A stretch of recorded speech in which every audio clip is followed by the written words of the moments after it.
Hello friends, welcome to my channel. Today we are going to learn in your textbook English Bal Bharti Unit 1 Lesson 1 A Pretty Game. A Pretty Game, it's a poem and it's very good poem. You will learn or you will enjoy this poem. So friends, अगर आप इसी तरह से सभी lesson के update चाहते हैं कि सभी लेसन के वीडियो आपको मिलते रहें तो फटाफट हमारे चैनल को सब्सक्राइब कर लीजिए और नोटिफिकेशन पर भी क्लिक कर दीजिए जिससे हमारे वीडियो के सारे अपडेट और नोटिफिकेशन आपको मिलते रहे. So students, let's start now. The poem 1 is a pretty game. A pretty game, pretty game means एक प्यारा गेम, एक प्यारा गेम. ओके, इस गेम को कहा गया है प्रीटी. प्रीटी मतलब सुंदर या प्यारा, बहुत अच्छा, ऐसा गेम इसे कहा गया है. Let's we first read the poem and then explain. Okay. The sun and the rain in fickle weather were playing hide and seek together, and each in turn would try to chase the other from his hiding place. At last they met to say goodbye, and lo, a rainbow spanned the sky. फिर से एक बार read करें, देखिए. The sun and the rain in fickle weather were playing hide and seek together, and each in turn would try to chase the other from his hiding place. At last they met to say goodbye, and lo, a rainbow spanned the sky. तो यहां देखिए students क्या हो रहा है. The sun and the rain in fickle weather. fickle, fickle मतलब क्या होता है? Something change quickly, something change quickly, जो जल्दी से बदल जाता है, जो जल्दी से बदल जाता है उसे हम कहते हैं फिकल वेदर. मतलब एक ऐसा वेदर जो फटाफट मतलब जल्दी से चेंज हो जाता है. जैसे आपने देखा होगा ना, बरसात के मौसम में क्या होता है कि अचानक से बादल आ जाते हैं, फिर हट जाते हैं, फिर धूप निकल जाती है, फिर बादल आ जाते हैं, फिर बादल हट जाते हैं, फिर धूप निकल जाती है. मतलब बादल आते हैं, कभी धूप निकलती है, कभी सन आता है, कभी बादल आते हैं. तो इस तरह से ये जो वेदर है ये कैसा है? ये फिकल वेदर है. Fickle weather means something that quickly change. मतलब ऐसी बात जो फटाक से बदल जाए उसे हम फिकल कहते हैं. अब फिकल वेदर मतलब ऐसा वेदर जो फटाक से बदल जाए, ऐसा मौसम जो जल्दी से बदल जाए. तो the sun and the rain in fickle weather, तो इस तरह के वेदर में सन और रेन क्या कर रहे हैं? They are playing hide and seek together. वो क्या कर रहे हैं? They are playing hide and seek together. देखिए क्या खेल रहे हैं वो? Hide and seek. Hide and seek का गेम मतलब पता है ना आपको? हाइड एंड सीक मतलब छुपा छुपी. तो वो एक दूसरे के साथ क्या कर रहे हैं? हाइड एंड सीक कर रहे हैं. मतलब कैसे कर रहे हैं? देखिए, कभी कभी हमें सन दिखाई देता है तो कभी बादल दिखाई देते हैं, है ना. कभी बादल चले जाते हैं तो कभी सन दिखाई देता है. तो इस तरह से इनके बीच में क्या हो रही है? हाइड एंड सीक हो रही है. And each in turn would try to chase the other from his hiding place.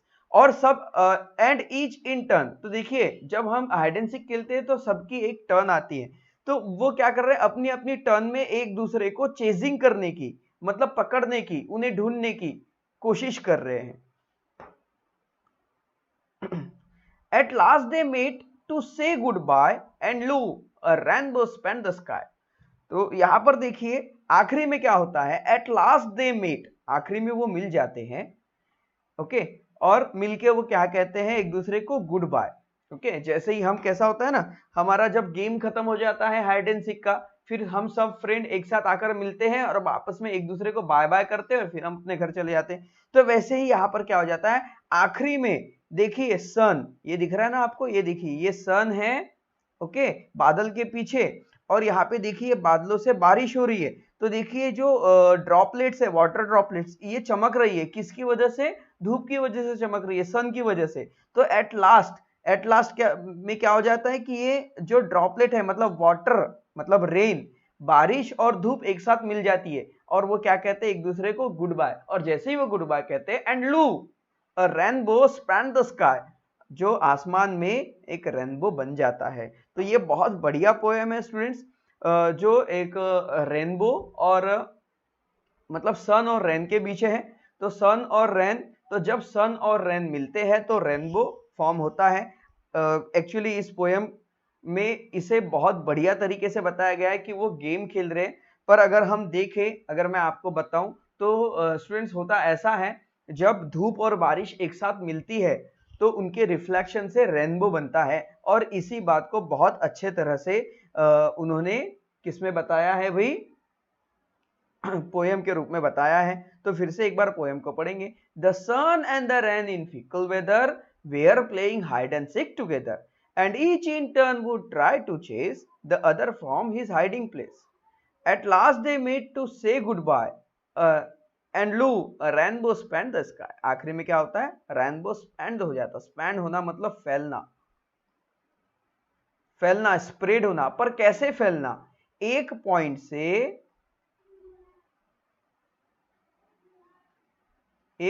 से दूसरे पॉइंट तक।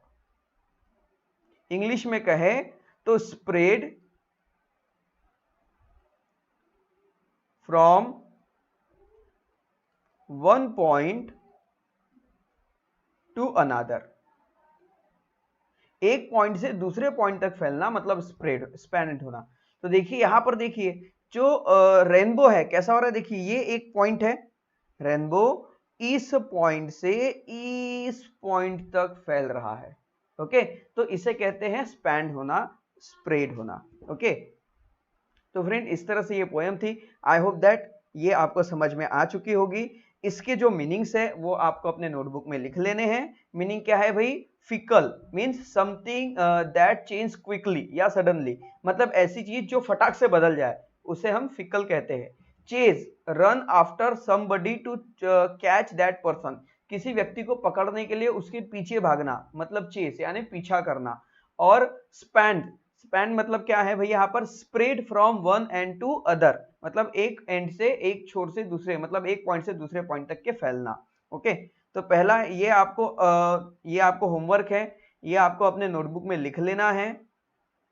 Okay, you have to write it in your notebook and learn this meanings. Students, आप जितने ज्यादा meanings learn करेंगे ना आप उतनी अच्छी इंग्लिश बोलेंगे। मीनिंग्स लर्न करने के पीछे का फायदा यही है, इसलिए आप ज्यादा से ज्यादा मीनिंग्स लर्न कीजिए। सेकंड है रीड द पोएम अलाउड, अपने पेरेंट्स के पास बैठकर उन्हें इस पोएम को पढ़ के दिखाइए। और अगर पेरेंट्स अगर आप इसे देख रहे हैं तो मैं कहूंगा कि आप अपने बच्चों से इसे रीड करवाइए। उसके बाद के क्वेश्चन आंसर अभी हम यहाँ पर आपको बताते हैं।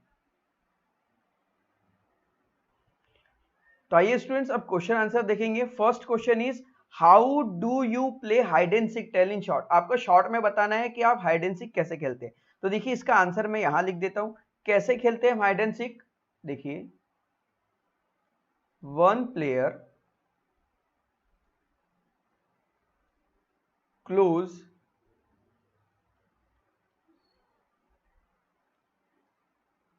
his eye and count 1 to 20, या कोई 100 तक गिनता है, कोई 10 तक गिनता है। ओके, जितने नंबर ऑफ प्लेयर है उसके हिसाब से। तो हमने लिख दिया अभी one player close his eyes and count 1 to 20 and another player hide somewhere.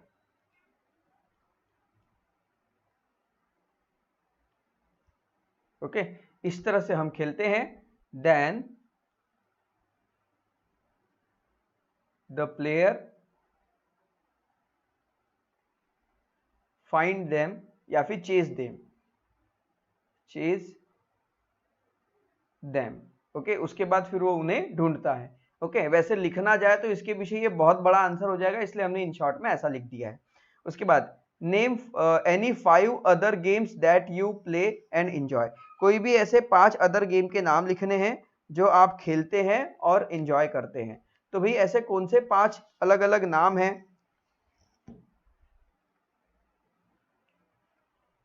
तो फ्रेंड्स आप क्रिकेट तो खेलते ही है। Okay, so right here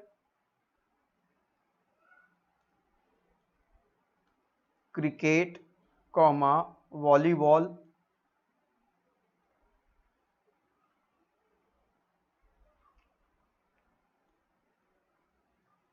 comma badminton खेलते हैं,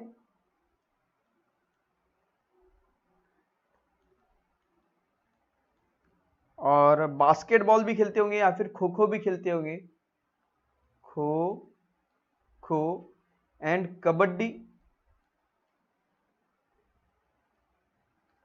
ओके, तो देखिए इस तरह से हमने ये 5 गेम्स के यहां पर नेम लिख लिए हैं। उसके बाद 4th question, copy the name of colour of rainbow given below. यहां पे जो देखिए रेनबो के कलर्स के नेम लिखे हुए हैं, violet, indigo, blue, green, yellow, orange, red. Okay, तो ये जो 7 कलर्स है स्टूडेंट्स, इसके आपको नाम याद रखने हैं और इसे लिखना है। ओके, इस तरह के क्वेश्चन आपको आ सकते हैं।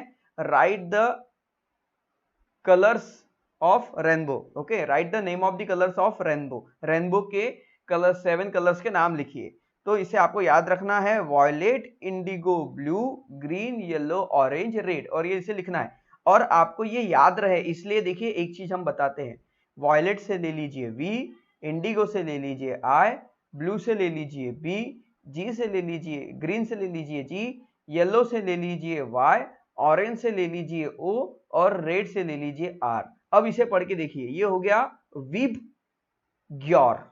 ये क्या हो गया? विब ग्योर। आप इस वर्ड को याद रखिए, विब ग्योर। अगर आप इस वर्ड को याद रखते हो तो V से वॉयलेट, I से इंडिगो, B से ब्लू, G से ग्रीन, Y से येलो, O से ऑरेंज और R से red.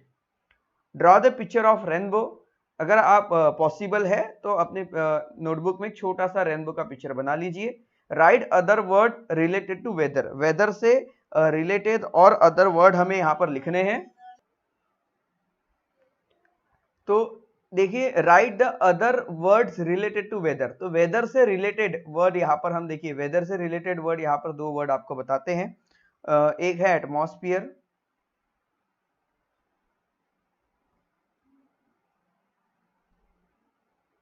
Okay, atmosphere and temperature.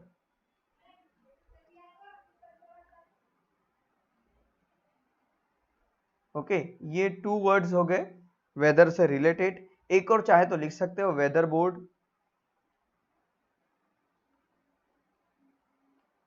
Sky से रिलेटेड वर्ड देखिए तो एक आएगा स्काई कैप, और एक होता है स्काई डाइविंग।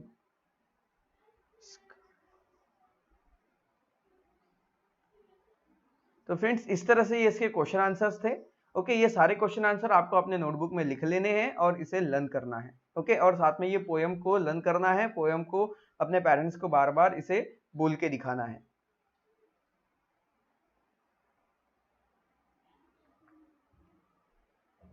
सो फ्रेंड्स, इस पोएम में इतना ही। आई होप दैट ये आपको पोएम पसंद आई होंगी। तो आपको ये वीडियो अच्छा लगा है तो कमेंट बॉक्स में जरूर लिखिए, मुझे बताइए कि वीडियो कैसा लगा है, और आप चाहते हैं कि इस तरह से वीडियोस मैं आपके लिए सभी लेसन्स के लेकर आते रहूं, तो फटाफट चैनल को सब्सक्राइब कर दीजिए। ओके, तो मिलते हैं फ्रेंड्स नेक्स्ट वीडियो में, तब तक के लिए बाय बाय।